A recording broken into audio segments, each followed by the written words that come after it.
Hey, the name's Cruel. That's King Rob Rule. The Monster Hunter Rise demo has been available for a few days now, and so far I've had a blast with it. I played it many times, over and over, and having tried every single weapon, I thought it would be fun to make a video where I rank all of the weapons. Do keep in mind though, this is all based on my opinion and does not reflect the viability of any given weapon. If I rank a weapon low, chances are is because I suck at it, or haven't been able to get the full potential out of it with my experience so far. Heck, it's probably going to show in the footage that I have no idea what I'm doing with it. With that being said, whatever you think about how I rank the weapons, I'd love to hear about your thoughts in the comments. Let's start things off. Number 14. Heavy Bowgun.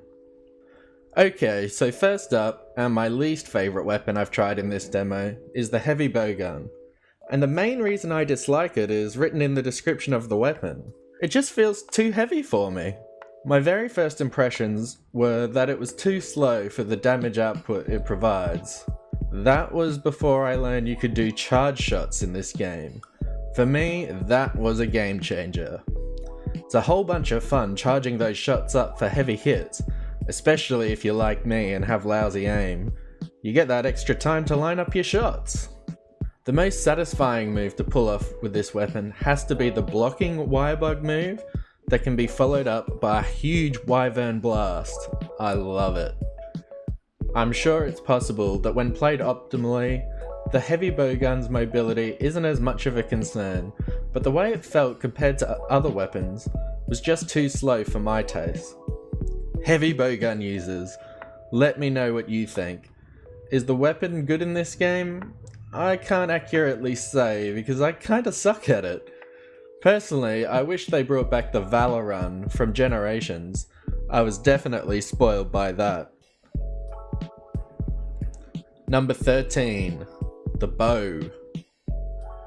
Bow is another weapon that took a while for me to see its value in this game.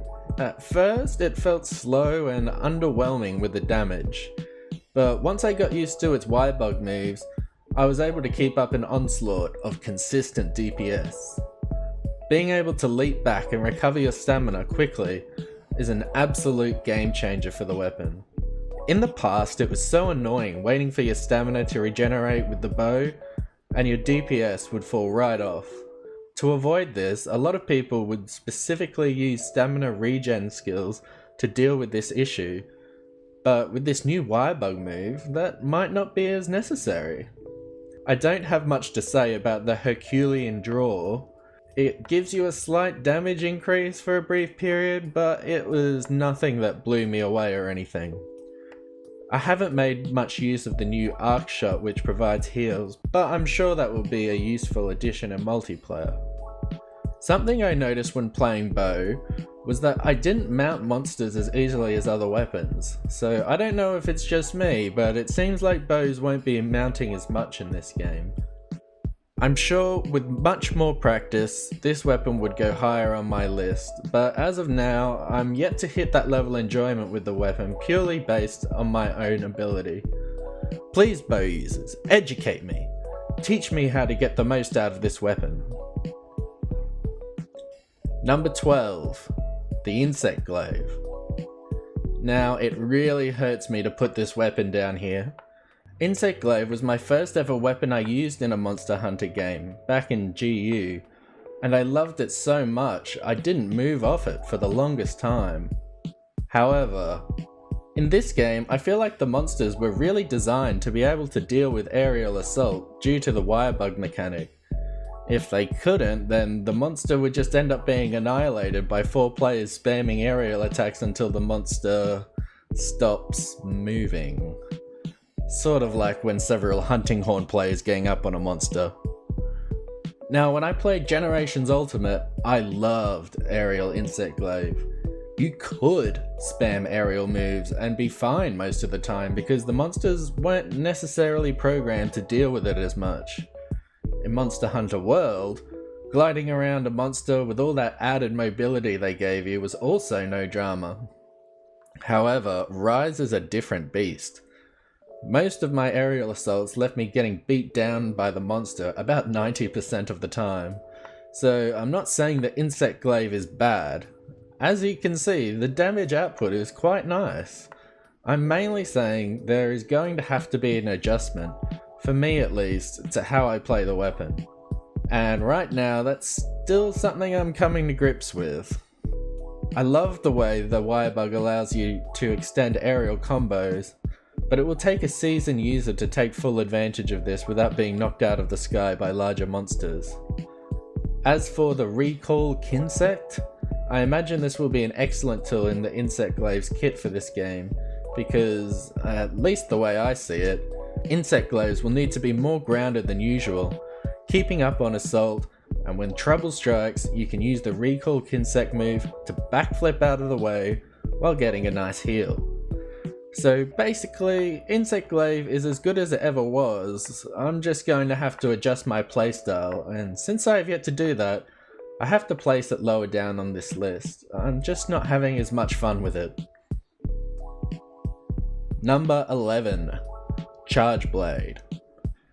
Charge Blade is another weapon I have mixed feelings about when it comes to its ranking on this list. I mained Charge Blade for one of my recent playthroughs of World, and for the most part I loved it. But the thing is, it is such a complicated weapon. I didn't feel like I'd really mastered it until near the end of the base storyline. That's without Clutch Claw and other mechanics in the game. In fact, I ignored other mechanics so much because I was so focused on whether I was using the weapon the way I should be. I bring this up because coming into Rise and picking the weapon up again, I was so concerned with the upkeep of the Charge Blade that Wirebug moves were the farthest thing from my mind. And even when I did use them, they didn't seem to wow me like the other weapons. So with that being said, I don't have a whole lot to say about the Wirebug moves. I honestly think if I committed the time to it, Charge Blade would go up several spots on this list, since it's such an awesome weapon. To me, in World, it was so good I considered it overpowered when I had it down. But since I tried all the weapons in the game, I didn't find time to do this weapon justice, and I stuck to weapons that had that immediate click with me. And can you blame a man for sticking to what just feels right? At the end of the day, I love the Charge Blade. It's an awesome weapon. But in the context of enjoying the new features of Rise, I don't think the Charge Blade has as much to offer as other weapons. Number 10. Light Bowgun. Sorry gunners, but all your weapons are ranked low on my list it seems. But at least Light Bowgun beat out Insect Glaive and Charge Blade, right? I'm sure you won't see that on many weapon ranking lists. As a gunner weapon, I feel like Light Bowgun feels a lot more natural in Rise. You get to move around so freely with your weapon, and the Wirebug moves are insane. For one, you get to launch above the monster and fire down a Wyvern blast on the way over. It's awesome. It's just like the aerial style vaulting attack from Generations, so I'm glad that made a return. Also, a move I've yet to master but love the concept of is the Wirebug move where you pull yourself toward the monster and fire a huge blast in its face. I can see lots of potential for fun there. However, as I'm not a gunner and I kinda suck at it, the Light Bowgun is lower on the list. Sorry gunners! Still a great option though, definitely worth checking out. I know I'm gonna mess around with it some more for sure. Number 9. The Gun Lance. To be completely honest, I'd never played a moment of Gun Lance before this demo. I've played quite a bit of Lance in previous games, but never the Gun Lance. It was something I always kinda wanted to try, but for one reason or another, I tended to stray away from it.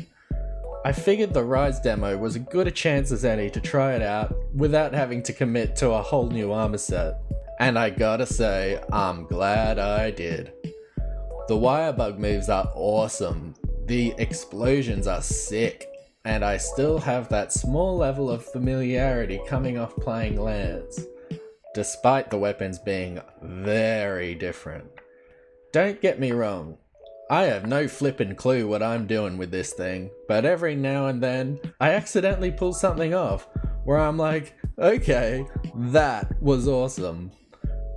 I still don't know whether I'll be using this weapon in Rise. I kinda already have my main weapons chosen, but I will be keeping a close eye on the gun lance leading up to the release of this game. Any tips for the gun lance or encouragement to play it is welcomed. Let me have it. I am super intrigued by this weapon in Rise. Number 8. The Lance. This one's a weird one. Mainly because of the context of this game. Lance is one of those weapons where I feel like it's a real all-rounder weapon. It can pretty much do anything, but in a game like this where the focus is on these new wirebug moves, I don't really feel like what they've done with the Lance is necessary at all. I'm gonna talk about the wirebug moves here. The first one, where you tether to the monster, I've yet to find a reason to do this. In fact, I can't even think as to why a Lance user would want this. The Lance is such an accurate and mobile weapon, I don't need to be tethered to it.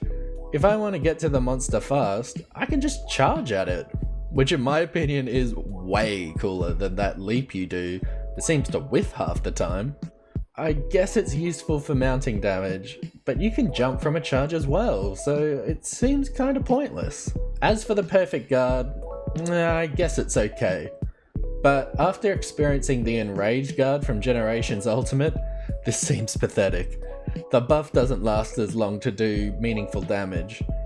I'd rather just stay in the monster's face and do a regular counter instead of breaking up the combat to get a buff that lasts for a negligible amount of time. You could say GU was kinda ridiculous with how long they gave you that buff for.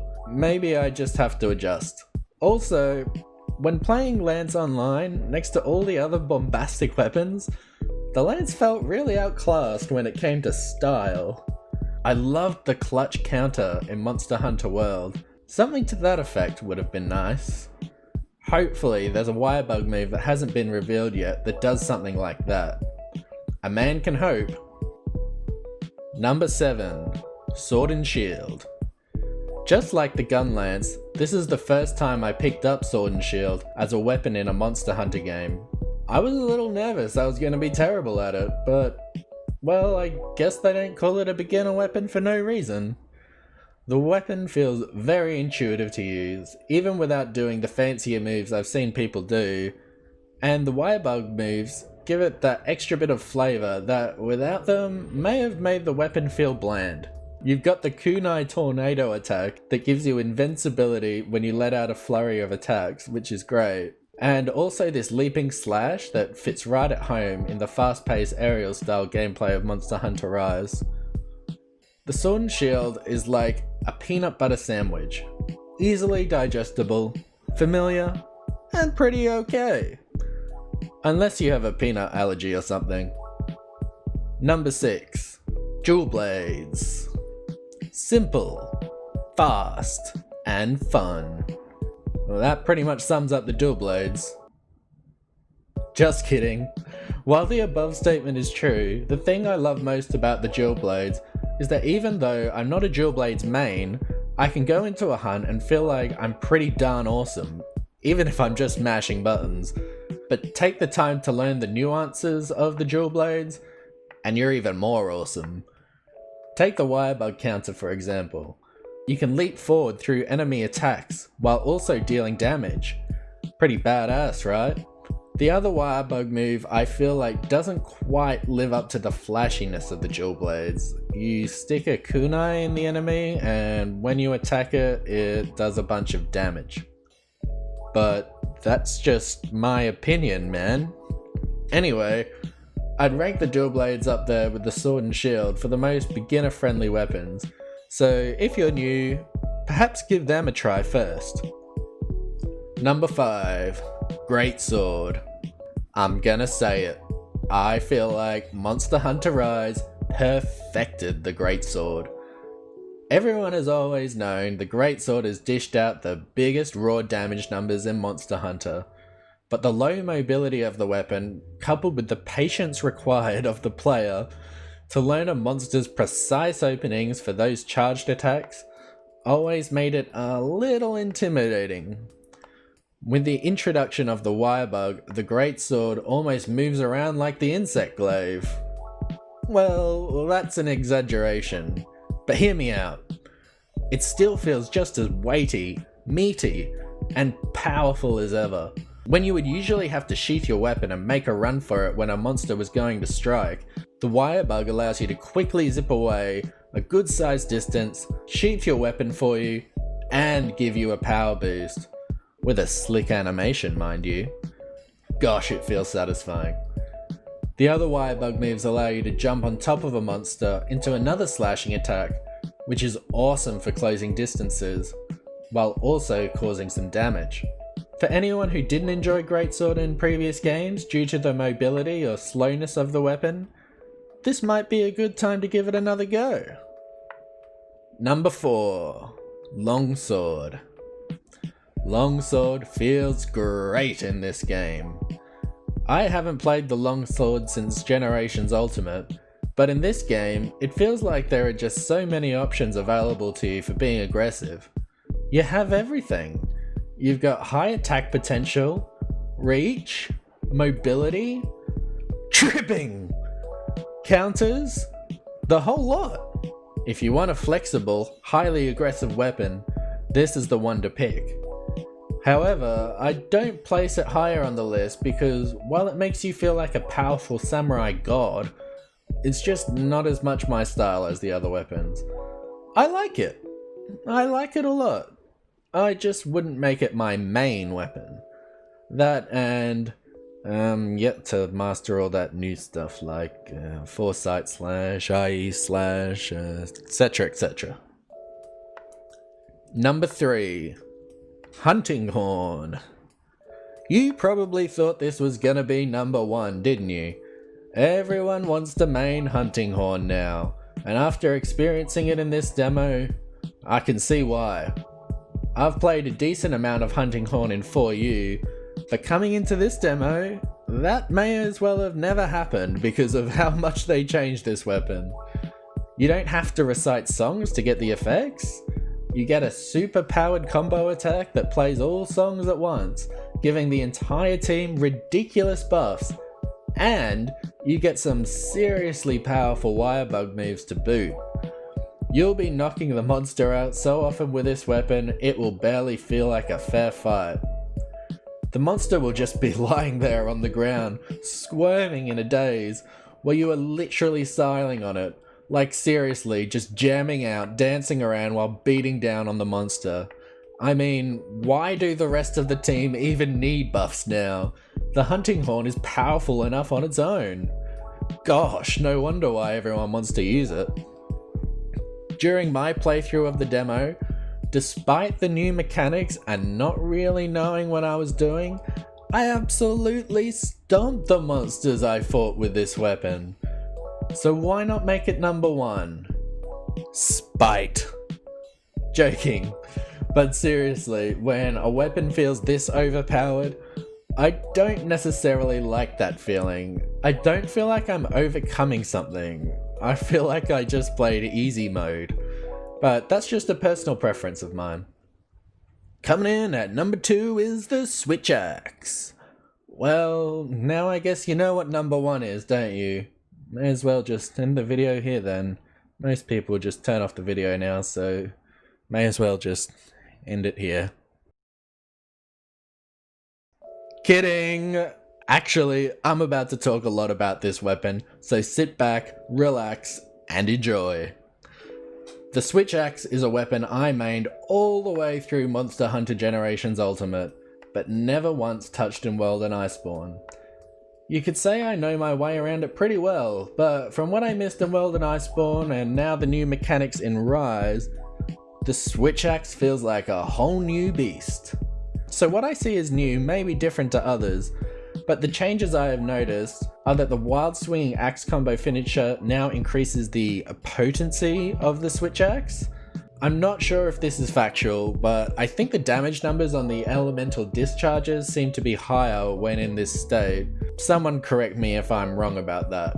Also, there's a new finisher to the A combo in sword mode that has you lunge forward in a swinging motion. And finally, the last new thing I noticed with the switch axe was the ability to power up the gauge by using sword attacks, and when it's full, both axe and sword mode do elemental damage, which is cool. I'm just hoping the OCD side of me isn't too distracted with trying to achieve that state at all times, because that was kind of why I struggled with the charge blade. I tried to play it optimally rather than just working with whatever the situation called for, which could often end up in unoptimized play, if that even makes sense. Anyway, the Y-bug moves are pretty slick. Probably the most all-around useful combo of the Y-bug moves I've tried. And by that, I mean they aren't as situational, they can be used at any point. The first is the lunging attack, which has you leap forward swinging the axe. The Y-bug gives you hyper armor, so you won't get knocked out of the attack, but you will take damage. The second has you zip away quickly in the direction you are facing, while also regenerating some of your switch gauge. Your gauge will also not deplete for a small period of time after completing this move. I have mixed feelings about the Y-bug moves though. Hear me out. Many weapons have a Y-bug move that costs 2 bugs, and one that only costs 1 bug. But isn't that a good thing? You have 2 Y-bug moves that can be used more often. Well, personally, I would rather something that gives something a little better, while also costing more as well, allowing for more interesting decision making while playing. For example, what if the lunging attack gave you full invincibility and cost 2 Y-bugs? That is, you have the armor and you don't take damage. I feel like that would be an awesome trump card to hang on to for a fight, rather than just spamming the move over and over because of how quickly Y-bugs regenerate. However, for all I know, there will be changes for the official game upon release, and possibly even more Y-bug moves. Maybe even Y-bug moves will be upgradable, like Hunter Arts in Generations Ultimate. Who can say? Anyway, I've rambled enough, though. What haven't I said about this weapon? Oh yeah, switch axe go boom! Now moving on to my favourite weapon in the Rise demo. Number 1. Hammer! Holy moly, I love this weapon in Rise. Knocking out a monster was always fun, but now you get to do it in style. The Y-bug moves are both absolutely superb and satisfying to use. The first has you launch into the air, doing multiple spinning attacks down onto the monster. The second has you wind up one huge hit that deals massive damage and KO potential. And did I mention you can charge both of them for extra potency? Another interesting feature introduced for the hammer is that if you press A during a charge, you can swap to an entirely different moveset, so there's a ton of flexibility for any given situation. The hammer is just pure fun. The game is fun. The inability to cut tails is made completely irrelevant when you land KOs. The whole hunt, you're dealing those calculated blows to the head, thinking, will this be the one? Knowing with each attack, you're one step closer to a KO. And when you finally land it, the feeling is oh so satisfying. But you know there's no time to celebrate. You gotta get back in there, deal some damage, and go for the next one. This is nothing new for the hammer, but the flexibility, mobility, and Y-bug moves that have been given to the weapon, I feel, make it a hands down winner for the most fun weapon in the Monster Hunter Rise demo. Anyway, that was my ranking of the weapons for the Monster Hunter Rise demo. I hope it was entertaining for you. Do you agree or disagree with my list? It was quite difficult to put a number to all of these awesome and unique weapons. Just know that I think that in the right hands, any of the weapons on this list are completely viable. It's just a matter of personal preference. Leave your list down in the comments below. I'd love to see what you think of each of the weapons. Even if you haven't tried them all, what weapons do you enjoy most? I'll try to reply to as many comments as possible, so long as they're respectful. I'll leave a link to all my socials down below. I have Twitter, Instagram, and I also stream on Twitch. I've been making Monster Hunter content for a while leading up to the release of Rise, and that will continue. In fact, I'm currently working on a review for Monster Hunter 3 Ultimate for the Wii U, so that's something to look forward to hopefully in the next week. Be sure to like, comment, and subscribe if you enjoyed the video. I've been King Rob Rule, and I'll see you in the next video. See ya!